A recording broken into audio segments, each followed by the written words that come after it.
하나님 말씀 요한복음 4장 7절로 18절까지입니다.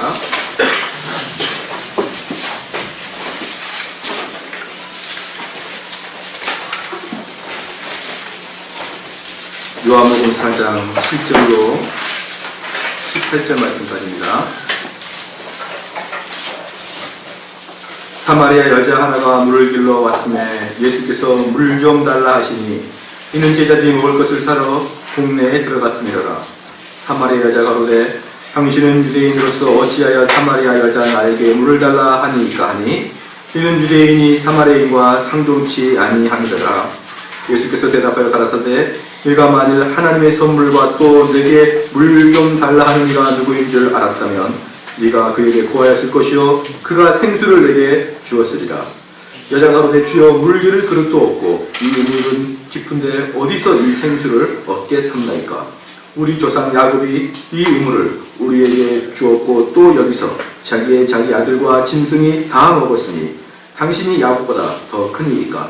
예수께서 대답하여 가라사대 이 물을 먹는 자마다 다시 목마르니와 내가 주는 물을 먹는 자는 영원히 목마르지 아니하리니 나의 주는 물은 그 속에서 영생토록 솟아나는 샘물이 되리라.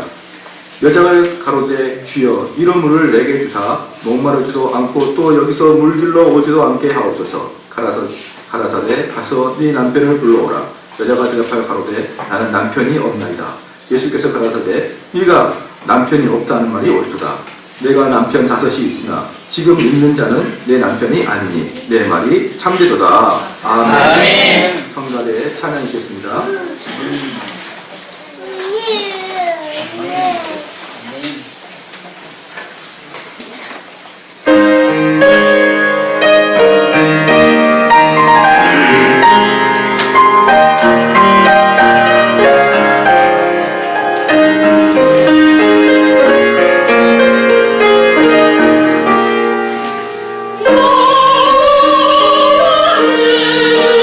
나의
진신을 대면하심이라는 제목으로 하나님 말씀을 전하겠습니다.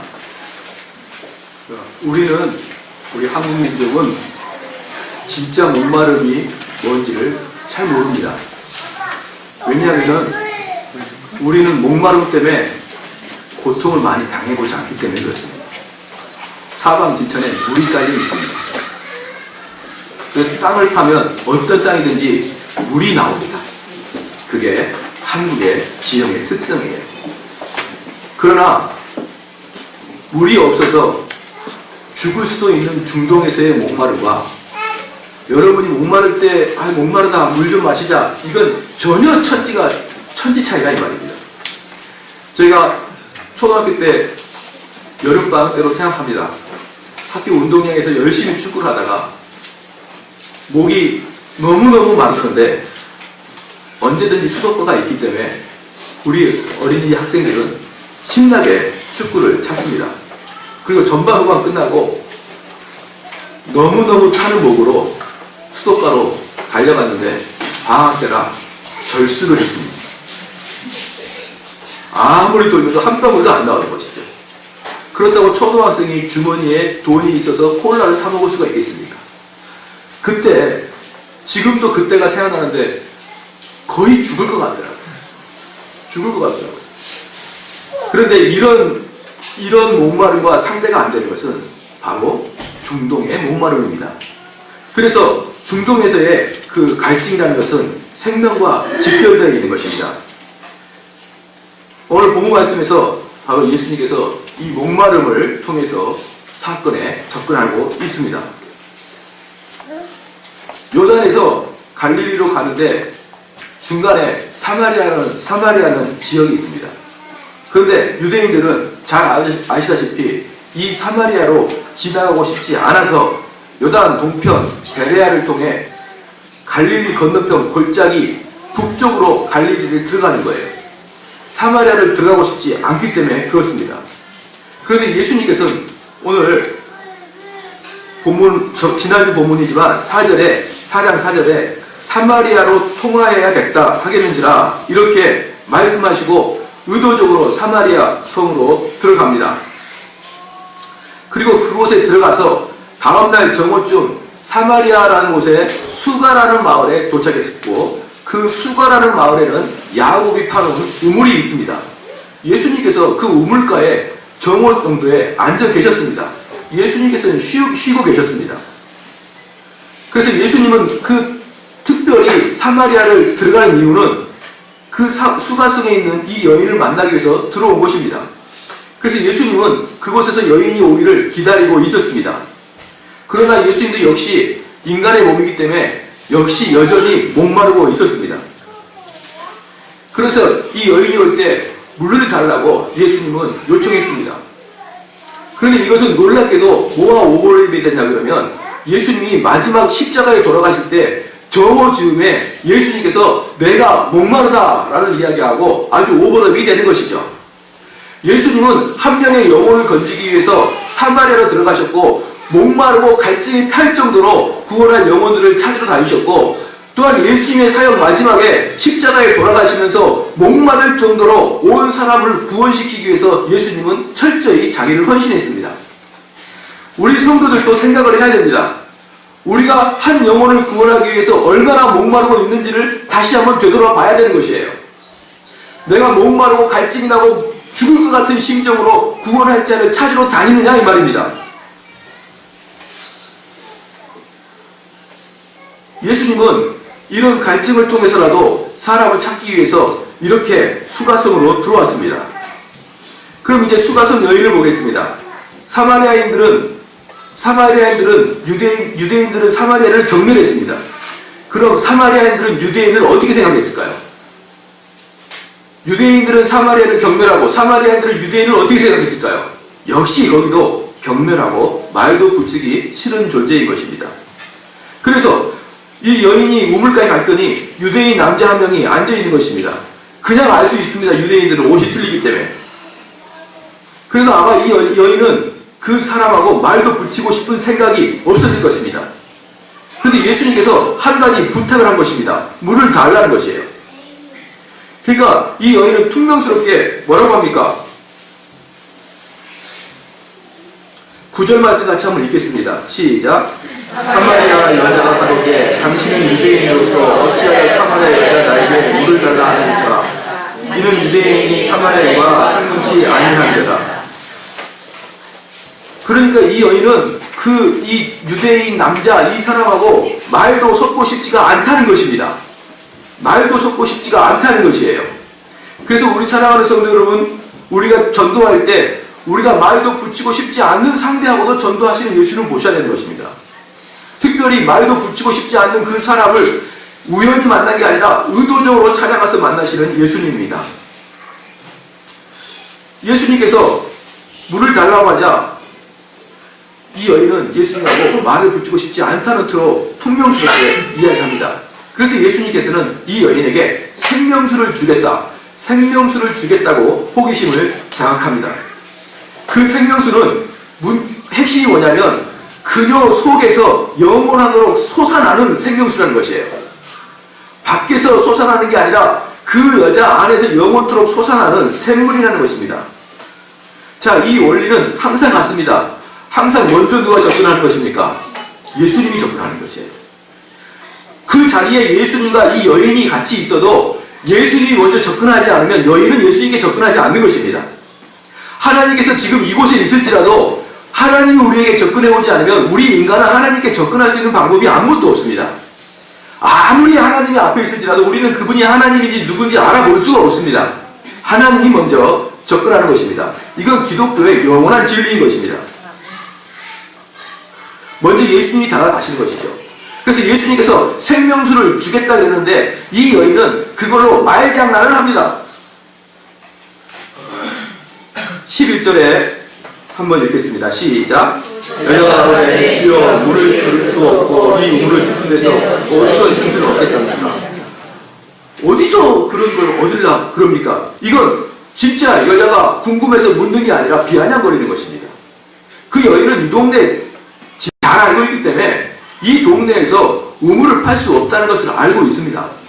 우리나라 땅이야 뭐 큰 쇠파이프 박으면 한 20m 들어가면 물이 펑펑 솟아오르지만 유대에서는 절대로 그렇지 않습니다. 그래서 우물을 판다는 게 재벌이랑 같은 뜻입니다. 그런데 이 예수님이 이 여인에게 생명수를 준다고 하자 이 여인은 예수님을 비아냥거리고 비웃습니다. 그런데 이 여자가 만약에 성경에 능통했다 그러면 예수님이 말씀하시는 그 생명수가 무엇이라는 것을 알 수가 있었는데 이 여자는 생명수가 무엇인지도 모르는 그렇게 성경에 무지한 사람이었습니다.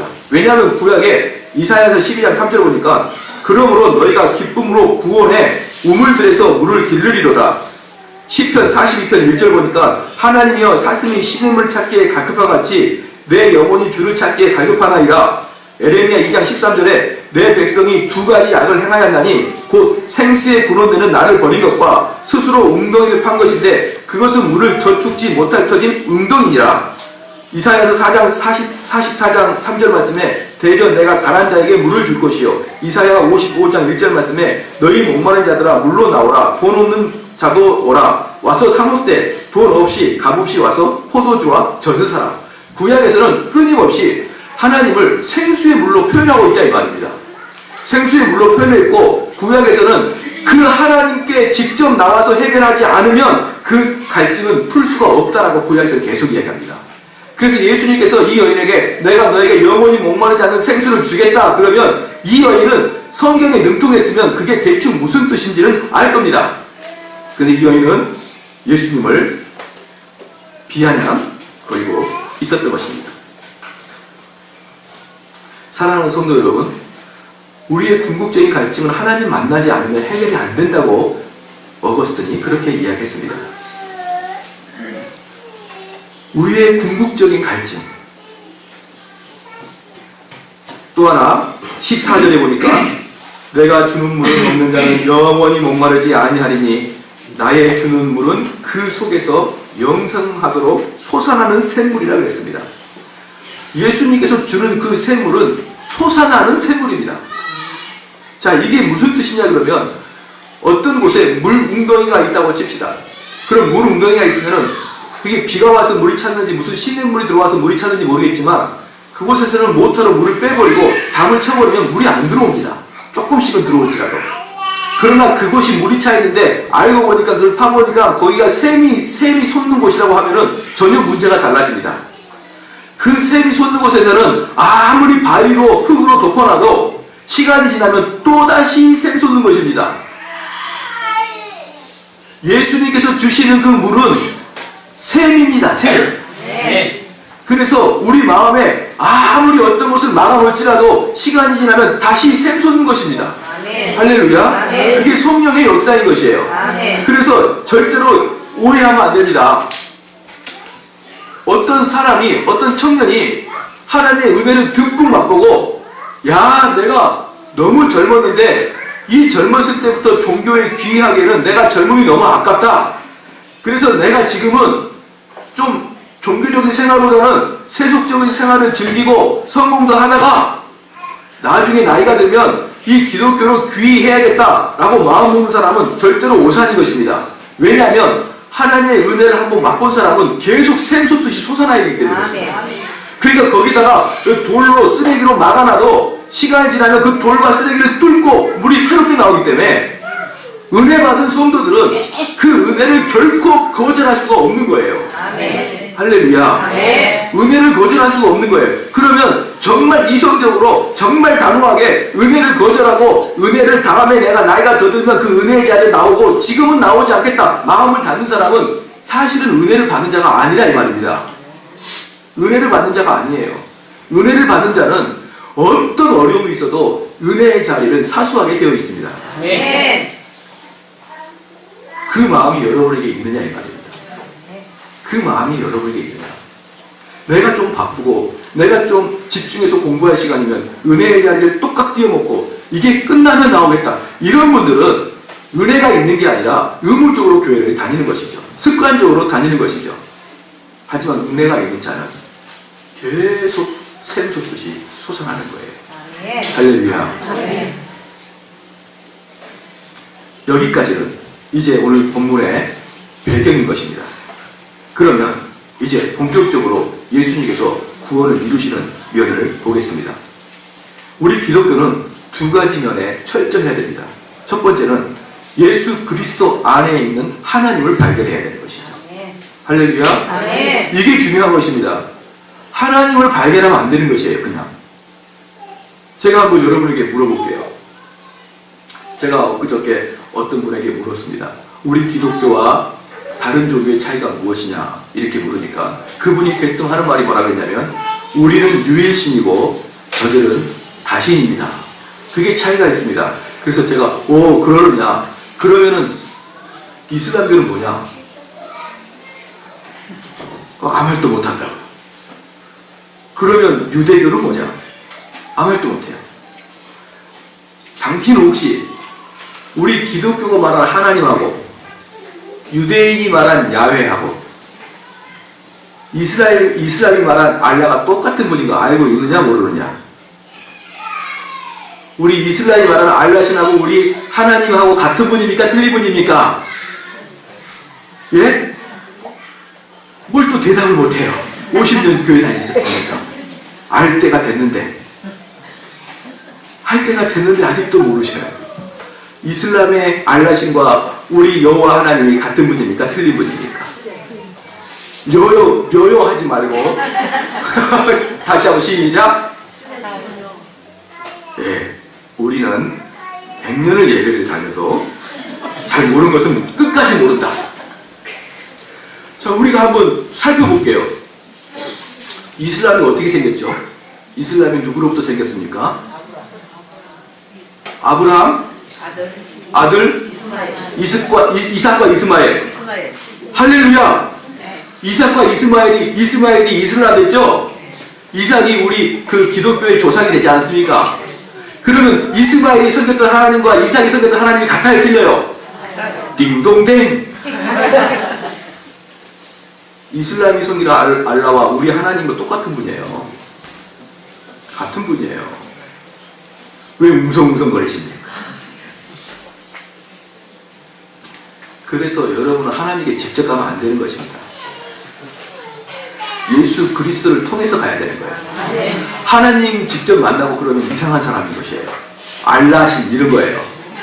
만났는데 똑같은데 내 이름은 알라다. 알란가 몰라 이러면서 나중에 여러분을 지옥으로 데려갈 거예요. 예. 잘 섬겼다. 난 유대 사막 신이다 이러면서 여러분을 지옥으로 데려가는 거예요.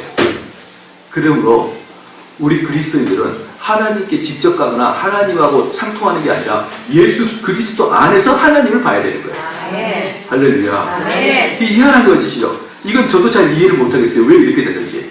그런데 우리 기독교는 특징이 하나님께 직접 가는 게 아니라 예수 그리스도의 렌즈를 통해서 하나님께 가는 것이고, 또 하나 예수님을 또 집중적으로 보는 이유는 하나님을 알기 위해서 보는 거예요.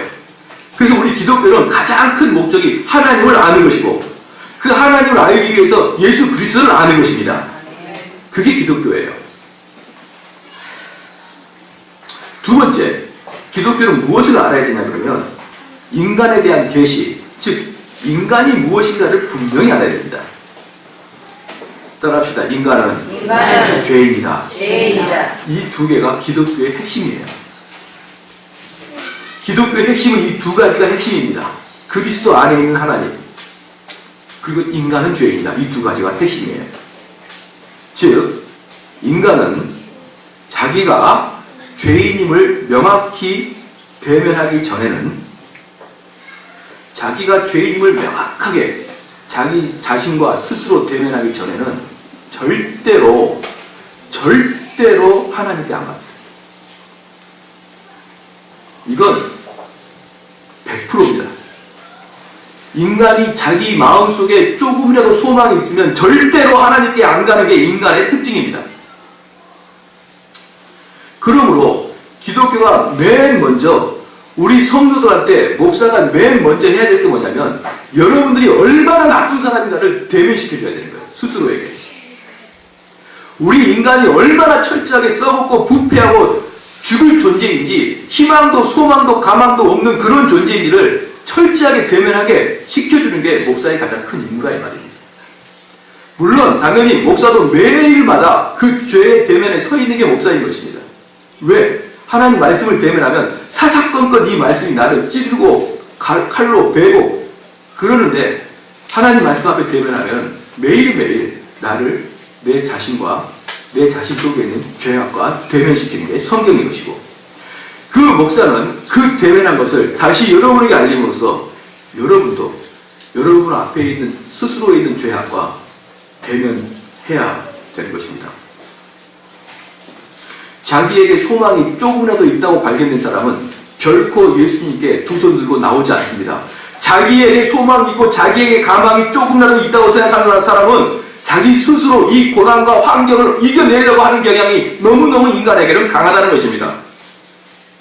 그래서 우리 사람은 완전히 죽을 것 같고 더 이상 가망이 없고 철저히 자기가 쓸모없다는 것을 인식하는 순간, 그때 비로소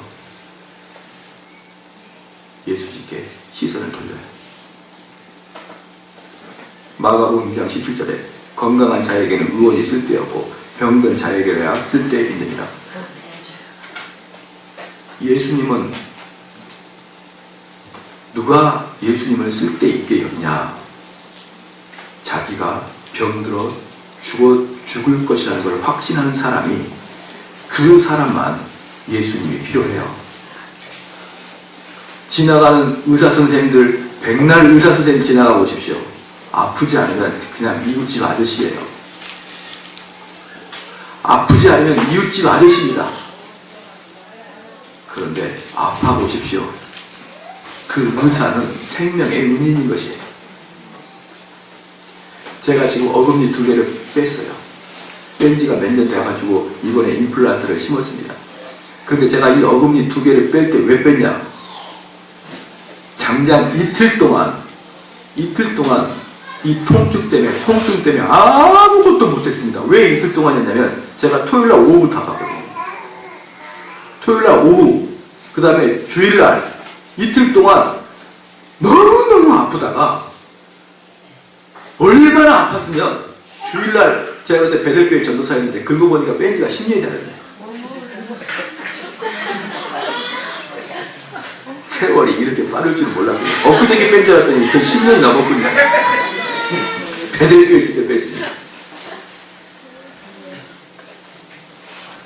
어머, 이렇게 길게 저도 몰랐어요. 설교하다가 성령이 주시는 깨달음이 있었어요. 아, 10년이 됐구나. 그때 제가 베들교회 아침에 갔다가 조퇴하고 왔거든요. 얼굴 노을해져가지고. 그리고 계속 누워있었습니다. 그리고 도저히 저녁이 안 돼가지고 차를 끌고 온 동네를 미친놈처럼 돌아다녔어요. 왜? 치과 혹시 열렸는지 가면 빼버리려고. 연대 가면 혹시 대형 병원이니까 열었겠지 가니까 없어요. 하루 돌아다니 없어가지고 월요일날 아침 일찍 치과 가지고 빼버렸어요. 그때 치과 문이 열린 게 천국 문이 열린 것처럼 치과 의사 선생님은 나사렛 예수 그리스도와 같았어요. 네. 내가 고통이 심하면 심할수록 예수님은 더 커집니다. 그래서 우리 사랑하는 성도 여러분, 여러분 마음속에 죄에 대한 인식이 없고 마음이 평안하죠? 절대로 예수님하고 가까이 있는 사람 아닙니다. 마음이 넉넉하고 소소하게 살련다. 평범하게 살련다. 어려움도 없고 그렇다고 큰 낙도 없고 그냥 인생이라는 게 뭐 그런 거지. 그런 분이 예수 그리스도가 왜 필요합니까? 몸도 마음도 이빨도 눈도 머리도 안 아픈데 왜 의사 선생님이 필요합니까? 의사 선생님 지나면 돈 좀 벌겠구나 이 생각 외에는 뭐가 되겠습니까? 그런데 아파 보십시오. 아파 보십시오. 여러분, 죄를 통해서 여러분 마음이 아파 보십시오.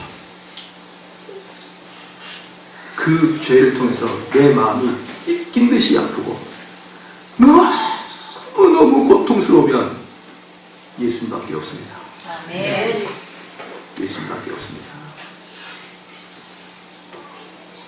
할렐루야. 아멘.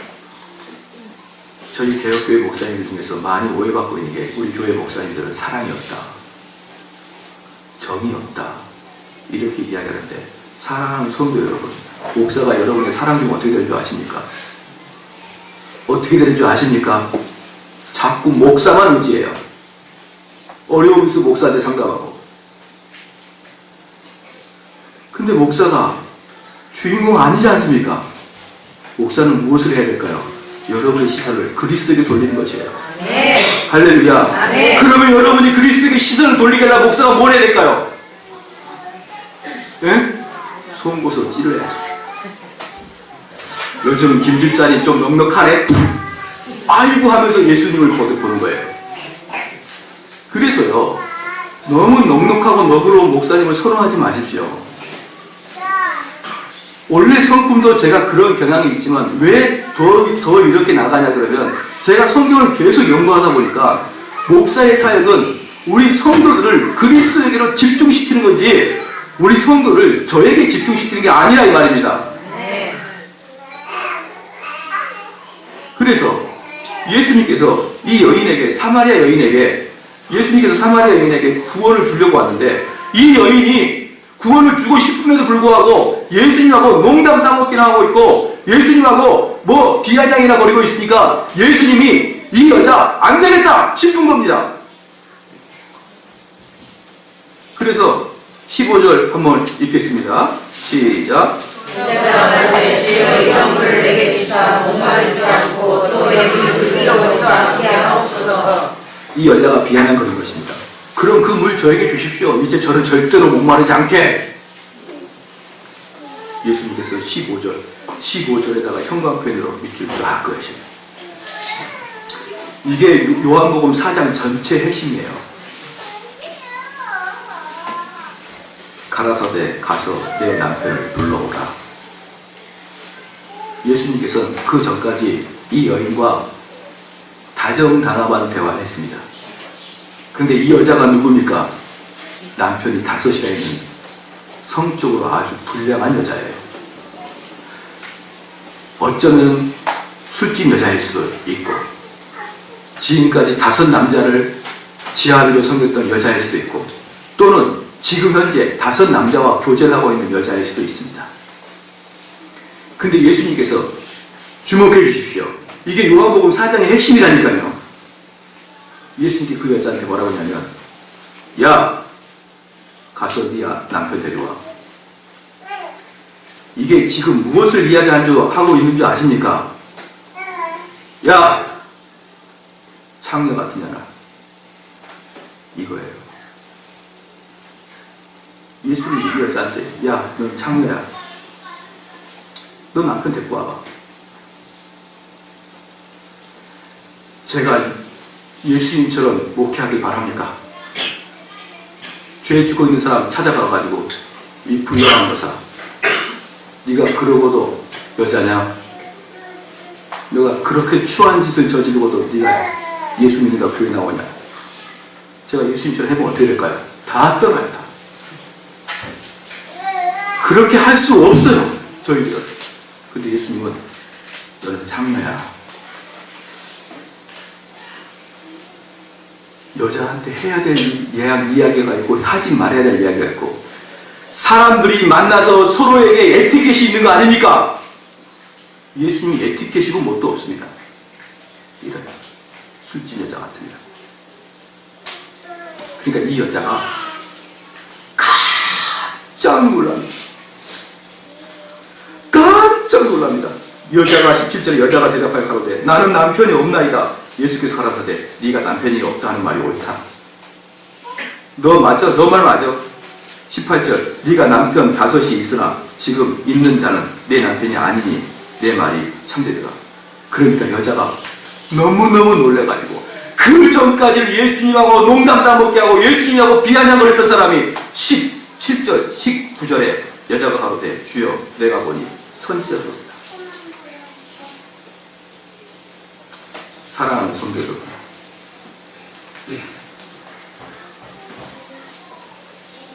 이게 구원받는 첫걸음이에요. 예수님은 구원 이렇게 시킵니다. 앞으로 제가 이 구원론에서 쭉 이야기한다는데 이게 핵심이에요. 예수님은 여러분 가슴을 칼로 도려내버립니다. 그냥 도려낸 게 아니라 여러분의 인격을 완전히 짓밟아버립니다. 그리고 더 이상 소망과 가망이 없을 정도로 찔러요. 사랑하는 성도 여러분, 예수님께서 왜 이 여인에게 이렇게 잔인하게 이야기했을까요? 그래야만 됩니까? 제가 구원론 다시 강의하겠습니다. 구원론은 다 똑같이 됩니다. 프로세스가 똑같아요. 프로세스가 똑같습니다.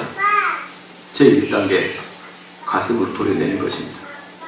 그거 없는 구원, 요한복음 보면 알겠지만 하나도 없습니다. 모든 구원의 시작은 가슴을 찢어내는 것부터 시작하는 것이에요. 우리가 기독교 역사 중에서 성경당으로 많이 읽혔던 철로의 역정을 생각해 보십시오. 그 크리스찬, 그 기독도라는 사람이 짐을 메고 있으면서 계속 죄에 대한 그 두려움, 죄에 대한 그 죄를 해결하고자 하는 갈증이 얼마나 그 사람이 심했습니까? 철로의 역정이 뭡니까? 프로세스예요. 내가 천국의 여정에 들어가는 그 과정 중에 첫 번째 단계가 뭐냐면 내 마음에 얼마나 내가 더럽고 치사하고 나쁘고 이기적이고 도무지 가망이라는 없는 나를 발견해야 되는 거예요.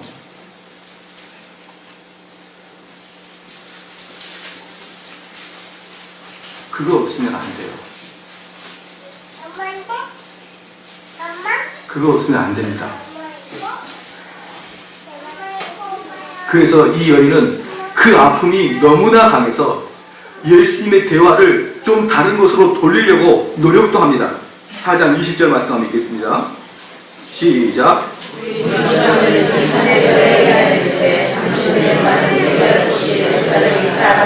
이 여자는 지금 어떠하고 있습니까? 예수님께서 그 여자의 영혼에 직접 접근하고 있는데 예수님께서 그 여인에게 직접 지금 칼을 들이대고 있는데 이 여인은 그게 너무 아프니까 갑자기 주제를 바꿔서 그럼 예배는 어디서? 지금 예배가 중요한 게 아닙니다. 예배가 중요한 게 아닌데 이 여인은 지금 얼른 다른 주제로 바꾸고자 하기 위해서 예수님께 시선을 돌렸지만 예수님은 그런 것에 통하지도 않습니다. 또한 25절 다시 한번 읽겠습니다. 시작. 가로되 메시아고 그리스도라 하신 오신 줄을 내가 아노니 그가 오시면 모든 것을 우리에게 보하시리라. 또 다시 돌리는 거예요. 지금 메시아가 오는 게 중요한 게 아닙니다. 지금은 중요한 게 뭐냐면 그 여인이 거듭나는 게 중요한 거예요. 그러니까 이 여인은 계속 자기의 주제를 이렇게 저렇게 돌리려고 하지만 예수님은 이미 그 여인을 구원시키려고 마음먹었기 때문에 절대로 안 돌아갑니다. 그리고 그 여자를 끝까지 추격합니다.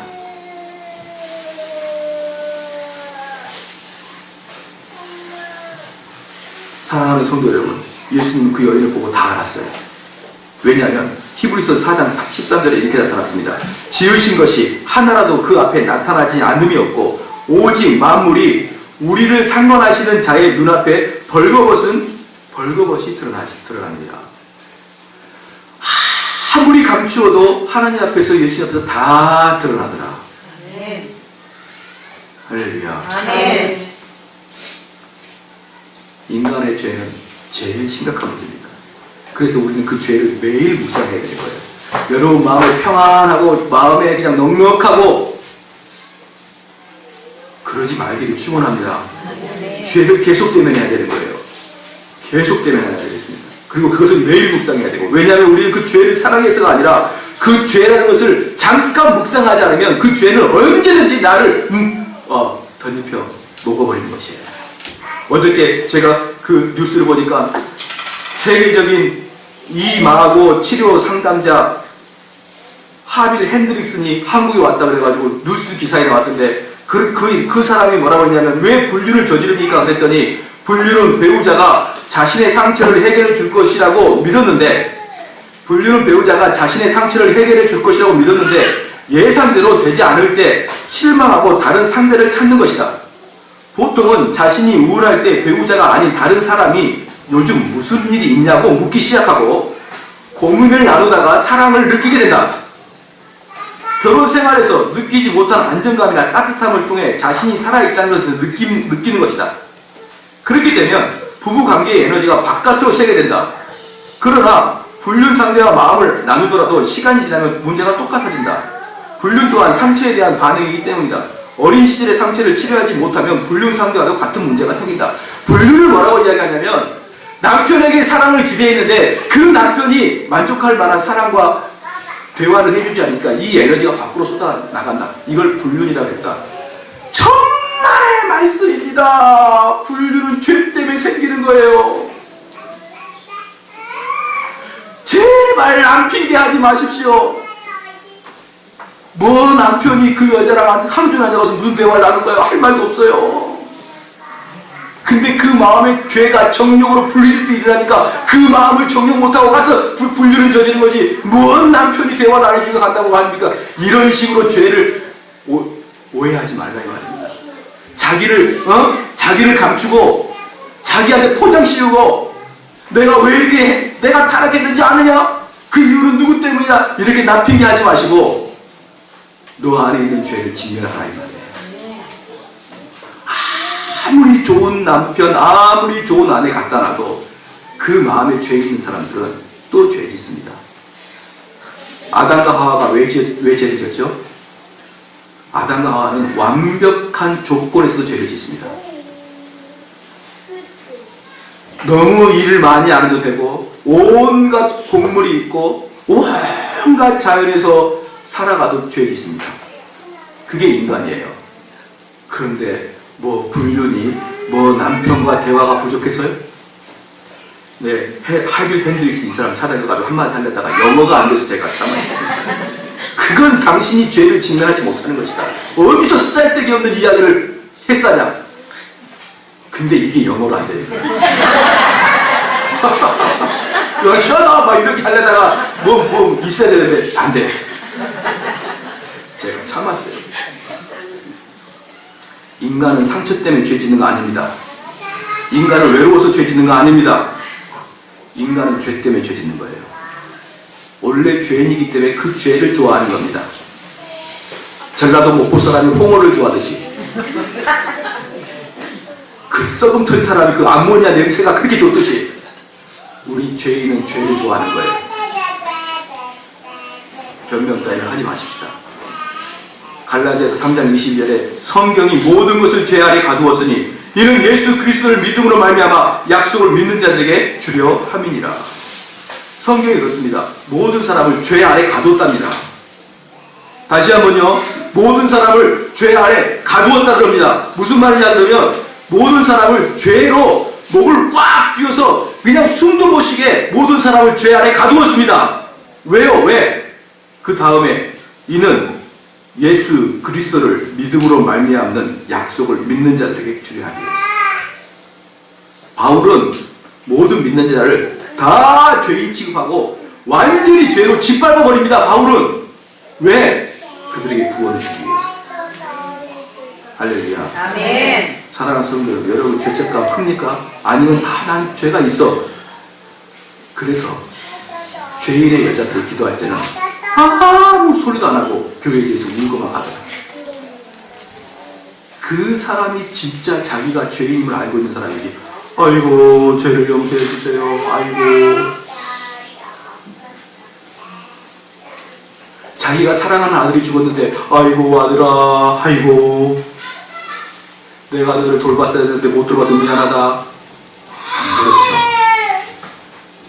악을 쓰고 쓰러지고 피를 토하고 쓰러져 버려요. 자기가 죄가 진짜 깨달아진 사람들은 대굴대굴 굴러버려야 되는 것입니다. 오직 그럴 때만 예수님이 여러분의 구원자예요. 오직 그때만. 그래서 제가 지금 두 번째 작품을 쓰려고 하는 게 구원론인 것입니다.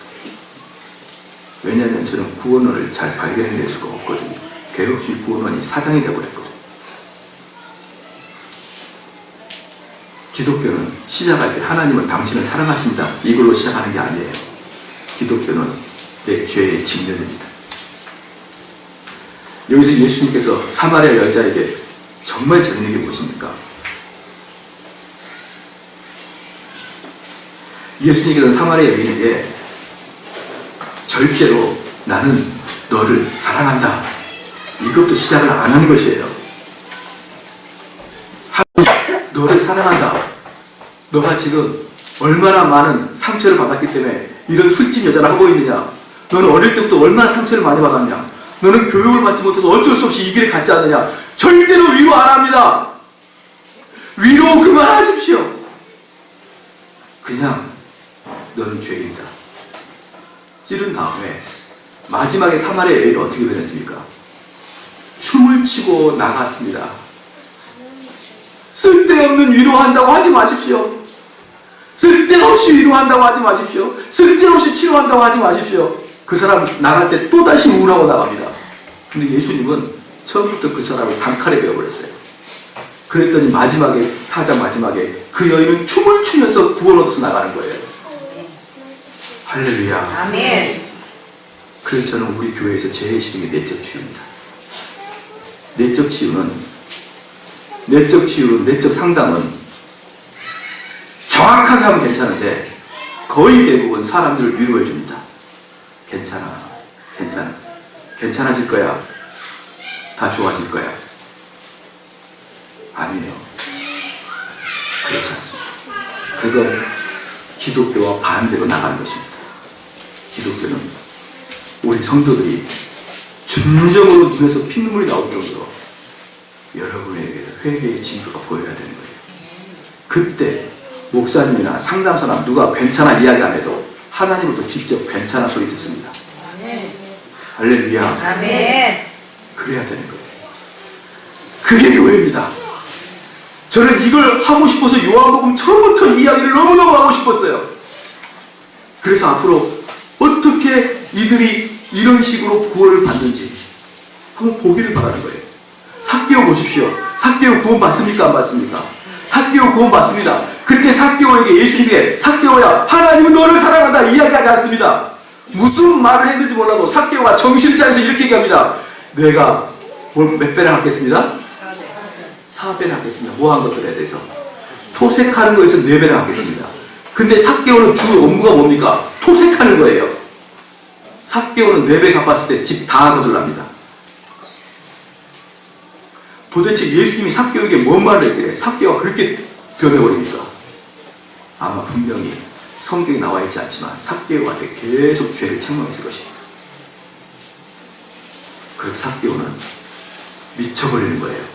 와, 주여, 내가 이거 다 갚겠습니다. 아유, 내가 이렇게 나쁜 놈이었는지 몰랐습니다. 라고 할 때 예수님께서 삭개오에게 오늘 구원이 내 집에 있다. 할렐루야. 아멘. 삭개오야, 너가 예수님 믿니? 믿습니다. 그럼 영접 기도하자. 예, 영접 기도하겠습니다. 예수님을 나의 구주로 믿습니다. 그래, 이제부터 너는 구원받았다. 아닙니다. 그러면 성경에 하나도 없습니다. 성경은 예수 그리스도 받아들이기 위해서 뭐냐 그러면 죄에 대한 집중적인 추궁이에요. 그래서 우리 교인들은 이제 이런 예배 시간이 될 때마다 죄에 직면해야 되고, 그냥 자기를 생각하고 기도만 하면 하나님에 대한 민망함과 미안하고 눈물이 나와야 되고, 누구에게도 이 자기네 썩어있는 모습을 보여주기 싫어서 그냥 겸손하고, 내가 뭘 주장할 수 있겠습니까? 이렇게 죽을 수밖에 없고 지옥 갈 수밖에 없는 내가 뭘 주장할 수 있겠습니까? 하나님, 저를 부디 용서하여 주시옵소서.